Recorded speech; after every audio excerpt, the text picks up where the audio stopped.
Hello future officers, imagine fuel stations selling petrol or fuel at not only at cheaper cost but eco-friendly అనమాట, eco-friendly, environmental friendly అనమాట.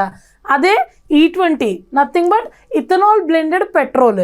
So ethanol blended petrol గురించి మనం discuss కనుక చేస్తే ethanol అనేది వచ్చేసి ఈ ఫ్యూయల్ అనేది వచ్చేసి నార్మల్గా ప్లాంట్స్ నుంచి ఎక్స్ట్రాక్ట్ చేయడం జరుగుతుంది.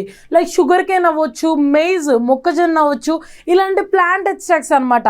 అలాగే బ్లెండెడ్ అంటే మిక్స్డ్ విత్ పెట్రోల్ అనమాట. 80% పెట్రోల్ అనేది యూజ్ చేయడం జరుగుతుంది. సో 20% ఇథనాల్ అండ్ 80% పెట్రోల్ అనమాట. సో అందుకే దీన్ని ఇథనాల్ బ్లెండెడ్ పెట్రోల్ అని చెప్పేసి చెప్పడం జరిగింది. అలాగే దీని మీద ఇండియాలో ఒక పాలసీ అనేది కూడా రన్ అవుతూ ఉంది. అది national policy on biofuels of 2018 అనమాట. It was also amended in 2022. దీనివల్ల మనకి ఇంపోర్ట్ డిపెండెన్సీ అవ్వచ్చు, pollution like green house gas emissions అవ్వచ్చు, ఇలాంటివన్నీ తగ్గిపోతాయి అనమాట. సో దీనివల్ల చాలా అడ్వాంటేజెస్ ఉన్నాయి. బట్ దీన్ని కనుక మనం సక్సెస్ చేయాలంటే టెక్నాలజీని చాలా వరకు కూడా అప్గ్రేడ్ చేయాలి.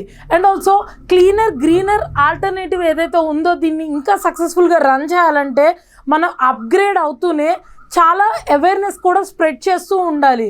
సో అప్పుడు మాత్రమే ఈ ప్రోగ్రామ్ ఆర్ E20 అనేది సక్సెస్ అవుతుందన్నమాట.